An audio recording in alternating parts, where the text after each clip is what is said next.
Hello there. Welcome back to the channel. February 26th, 2025.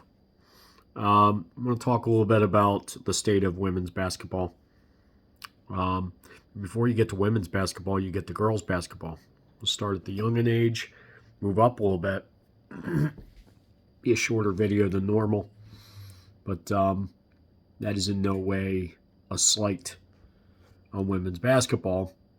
Just that there's maybe less layers, for sure. But I've got some thoughts.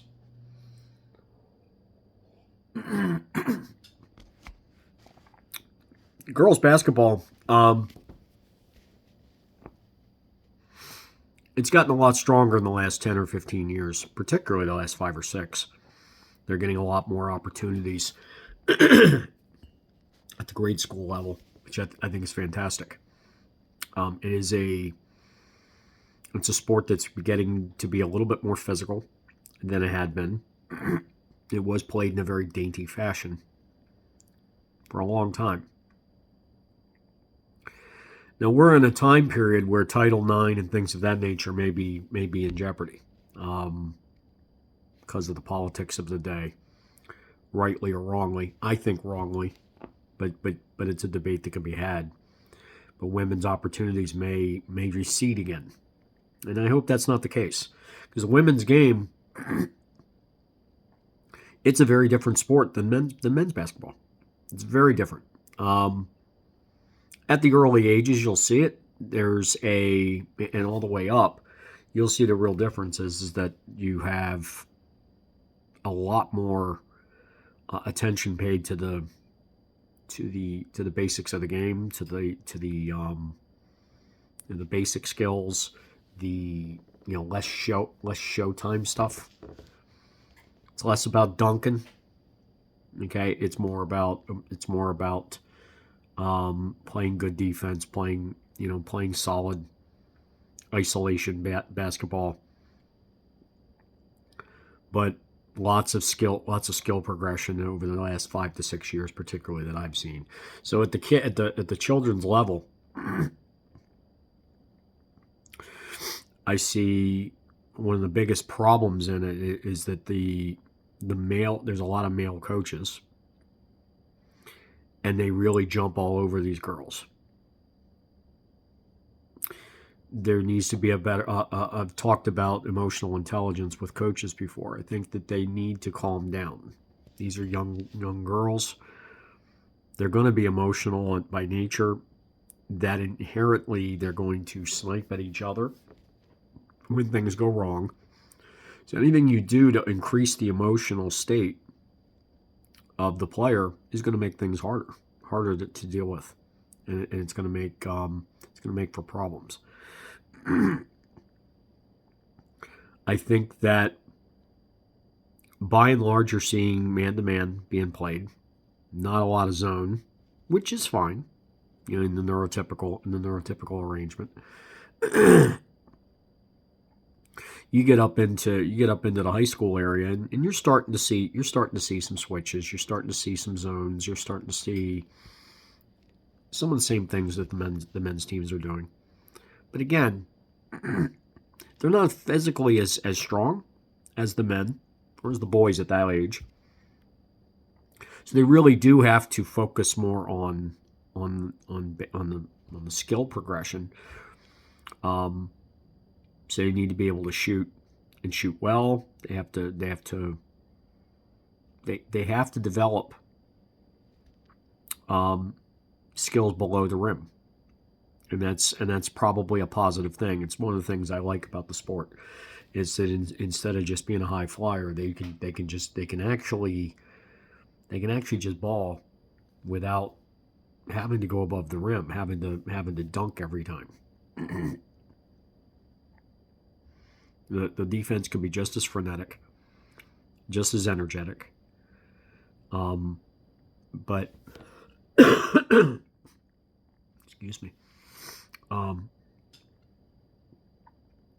The fact of the matter is they're not quite as fast. And they're certainly not as strong. So again, that means you got to coach them differently. There's a little bit more finesse. So if I'm a coach of a women's team, I'm probably not posting up as much unless I've got a real big baddie download, and usually you don't. So you're more guard oriented. You're probably more likely to play a 5-out offense rather than more of a traditional post game. So that's okay. There's some of these girls can shoot from the outside. What I can tell is that there's not enough attention being made or being paid to developing shooting skills, particularly. So they know how to lay up, they know how to dribble, cross, between the legs, all that stuff. Those are isolation skills. But do they know how to separate? They're not that good at that. And do they know the mechanics of a jump shot? A lot of them, it's a glorified set shot at the younger age, at the high school age. Cream of the crop moves on. They get up into college, and the quality of play is a lot better. It's very like silky smooth shooters because it's the best of the best. So I think the natural progression of the game is that it's going to get better and better and better from a shooting perspective. The other issue is that a lot of guys try to coach women on how to shoot, and the mechanics of the arm are different.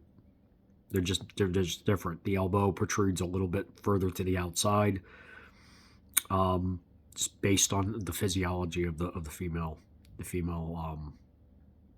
skeletal structure. Okay, so that has something to do with how you teach it. And a coach that's coached mainly men or boys is not going to be able to pick up on that very well at all. It's something to be learned. But they need shooting coaches. They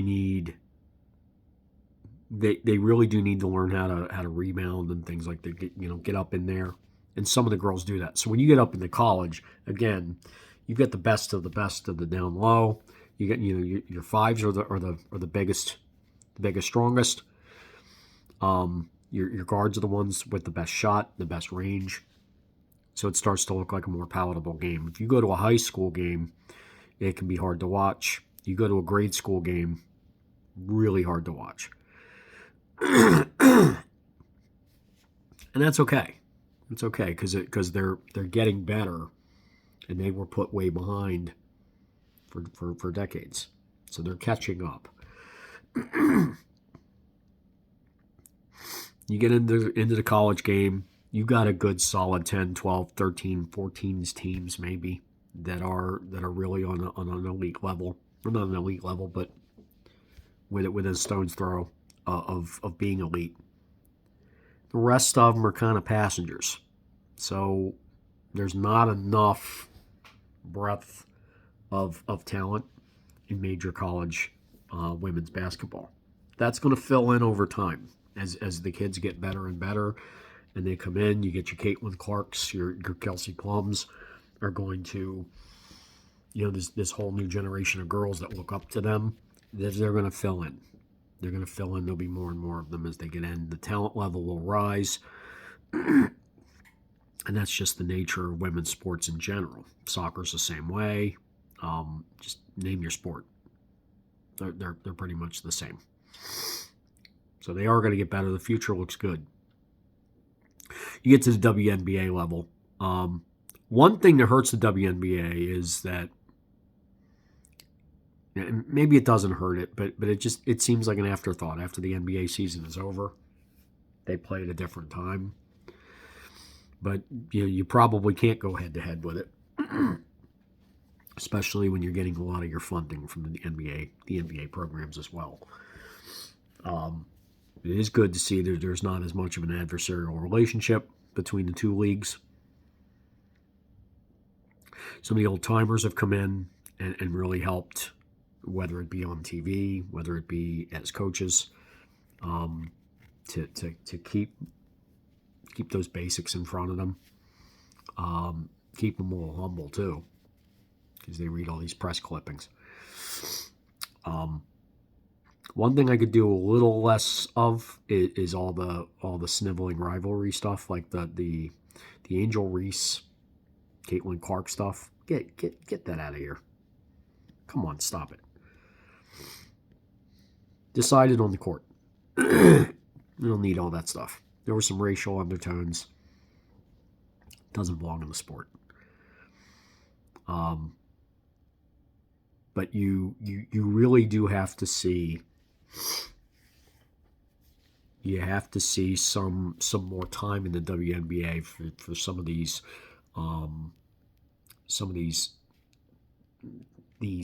clubs, these club rivalries to really set and cement over time. Same with some of these players. Caitlin Clark and Angel Reese on the court, good. Yeah, they could be very good antagonists for the next 10 to 15 years, for all I know. That'd be good for the game. So there's a little bit too much of that interpersonal, just the sniping for no reason. Just be good at. Just be good on the court. I never liked it when the NBA did that much of that anyway, but it just looks girlish when the women are doing it. And it may not be fair to say this, but they have to button it up even more to be taken as seriously as they should be. They are very good athletes. The game is just very different. But I think there's probably 2, maybe 3 really good players on each team. They've got good balance. They've got, as far as the breadth of talent is concerned, distributed across the WNBA. I think will really benefit them in the longer term when they're able to get some of this stuff, like get more and more people, more and more women up into the league, is to then have like a G League, so that players can be developed. They don't have to come and learn on the job, and that's kind of where we are now. So there's some really good shooters, Caitlin, Kelsey Plum particularly, Asia Wilson. There's some good ones, and they come from quality programs. It's amazing how the same college programs are producing them, and that's it's a product of coaching. But over time, this will fill in. More and more of them will get better. Will come up, and the overall flavor of the game will improve. I have no doubts. I actually find the WNBA to be more watchable than the NBA is right now. The NBA is almost like watching anime. It's just not, doesn't feel real. And it's kind of, they've watered down the game in a sense. So the WNBA really has that competitive aspect. And I really think that as they fill in, the competition gets even better. It's compelling. So hopefully that'll continue. One thing that would really help is if they can raid Europe for a little bit of talent, because there's some really good ball players over in Europe, and see if they make their way across the pond. The money's got to get better. So the sponsorships need to get better. That's the next step. I take it in the next 2 or 3 years, that's going to be the case. Like I said, though, if Title IX gets rolled back in college, it's going to make them take a step back. It's going to hurt. So hopefully that doesn't happen. But as always, coaching is critical, and showing the young ones how to act, how to be humble, how to work hard. You got nothing but upside. So that's where we are on that. It's very generic stuff on this on women's basketball because it's in its infancy, quite frankly. It's been around a long time, but it's only now getting traction. And it deserves to have that. It does. It's a different kind of game. It's not less. It's different. And it's enjoyable. It's watchable. So it for a long time it wasn't. And now it is, which is good. Needs more stars, needs more depth. So that's all I have to say about that this week. I'll be back next week. Until then, just like, comment, subscribe, hit the ringy-dingy, say all. Share that digital goodness far and wide to those you care about, or, again, those you may hate because you think it sucks so hard. And I would really appreciate it, because a share is a share, and sharing is caring. I will holler at you next week. Have a nice week in between. Coming into March Madness. Holler at you later. Peace.